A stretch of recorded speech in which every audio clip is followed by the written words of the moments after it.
Hello WhatsApp guys, কি অবস্থা সবার? চলে আসলাম আমি আরেকটা ভিডিও নিয়ে। ভিডিওটিতে আপনি দেখতে পাচ্ছেন যে একটি নদী কাটা হচ্ছে। এটি হলো পাবনা জেলার ঐতিহ্যবাহী সেই ইছামতি নদী। অনেকদিন যাবতই নদীটা খনন করার কাজ চলতেছিল, দুইবার করে খনন করার পরও নদীটি সম্পূর্ণভাবে খনন করা হয়েছিল না। অনেক বাধা অতিক্রম করে অবশেষে নদী কাটার কাজ অনেক আগেই শুরু হয়ে গেছে, 2-3 মাস আগেই নদী কাটা শুরু হয়ে গেছে। তো আমি এখন আছি পাবনা জেলার একদন্ত ইউনিয়নের পাশেই। তো এখানে আসার পর দেখতে পাচ্ছিলাম যে এত পরিমাণ মাটি, এই নদী থেকে এত পরিমাণ মাটি উঠতেছে, সেই মাটি রাখার আর কি জায়গা হচ্ছে না। পাশের যে জমিগুলো আছে সেই জমিগুলা ভরে যাচ্ছে। যাদের পাশে পুকুর ছিল তারা পুকুরটা ভরে নিচ্ছে, এবং যাদের পাশে রাস্তার সাইডে জমি ছিল সেই জমিগুলা ভরে নিয়ে বাড়ি করার মতন পরিবেশ তৈরি করে নিচ্ছে। একসময় এই ইছামতি নদী ছিল পাবনার একমাত্র ঐতিহ্যবাহী নদী।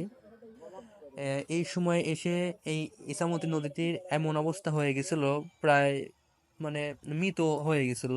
বাট যে পরিমাণে কাজ চলতেছে, আবার আগের অবস্থায় পুনরায় ফিরে যাবে ইছামতি নদী। নদী কাটা দেখে আমি এখন চলে যাব পাবনা জেলার বকশীপুর গ্রামে, সেই ভাইরাল চাচার কাছে, যিনি পেঁয়াজু তৈরি করে ভাইরাল হয়েছিল। তো পাবনা জেলার যারা আছেন বা পাবনা জেলার আশেপাশে যারা আছেন তারা অবশ্যই জানেন বকশীপুর গ্রামের এই চাচার পেঁয়াজুগুলো কত টেস্ট হয়।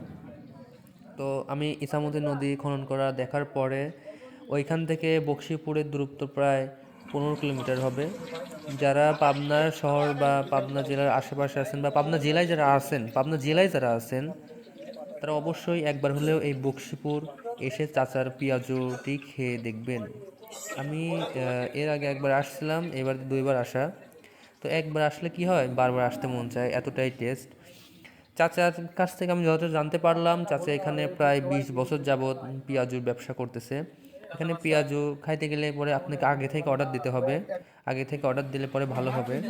তো উনি গরম গরম পেঁয়াজু মানে তৈরি করে দেয়।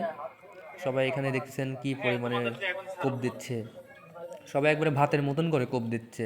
সবার মুখে মুখে মনে হচ্ছে যে দাওয়াত বাড়িতে আসছে, দাওয়াত বাড়িতে এসে যেভাবে কোপ দেয় সেইভাবে কোপ দিচ্ছে। এক হাতে পেঁয়াজু আর এক হাতে মরিচ। হুম। তো এখানে এভাবেই পেঁয়াজু খাওয়া হয়।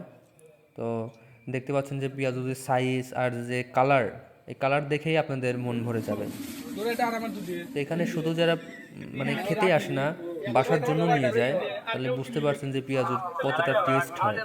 চাচা সবার সামনে পেঁয়াজু মানে তৈরি করে দেয়, এখানে কোনো ভেজাল বা কোনো কিছু দেওয়া হয় না।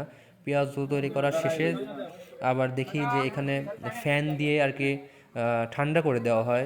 এটা চাচার কাছ থেকে জিজ্ঞেস করলাম কেন এটা করা হয়।